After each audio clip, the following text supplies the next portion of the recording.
পাকিস্তানের আকাশপথে ঢুকে পড়েছে ভারতের যুদ্ধবিমান রাফাল। মুহূর্তেই পরিস্থিতি বদলে যায়।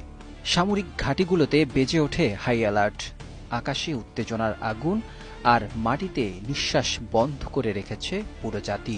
পাকিস্তান জুড়ে এই যখন অবস্থা, ঠিক সেই মুহূর্তে ককপিটে বসা এক নারী, স্কোয়াড্রন লিডার আয়েশা, ঠান্ডা মাথায় চোখ রাখলেন স্ক্রিনে। নিখুঁত নিশানা বেঁধে দিলেন কমান্ডো, লক অন টার্গেট।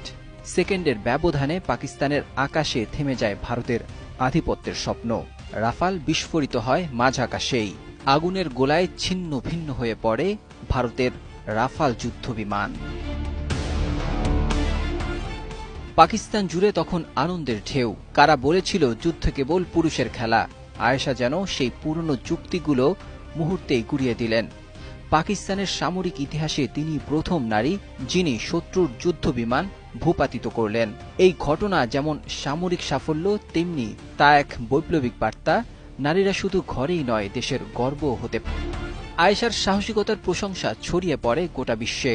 যুক্তরাষ্ট্র, ব্রিটেন, তুরস্ক, বিভিন্ন দেশের সংবাদ মাধ্যমে প্রশংসা করে তার বীরত্বগাথা। পাকিস্তানের প্রধানমন্ত্রী নিজে ফোন করে অভিনন্দন জানান তাকে। প্রতিরক্ষা মন্ত্রণালয় ঘোষণা করে তাকে দেওয়া হবে জাতীয় বীরের সম্মান।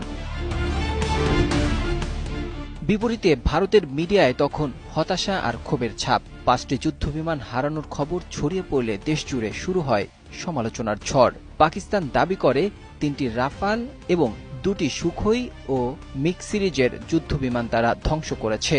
বন্দী করা হয়েছে পাইলটদেরও। সামরিক বিশ্লেষকরা বলছেন, এটি কেবল একটি বিমান ধ্বংসের ঘটনা নয়, বরং পুরো যুদ্ধের মোরাল কম্পাস ঘুরিয়ে দিয়েছে এই অপারেশন। আর এই গল্পের কেন্দ্রে রয়েছে নারী স্কোয়াড্রন লিডার আয়েশা।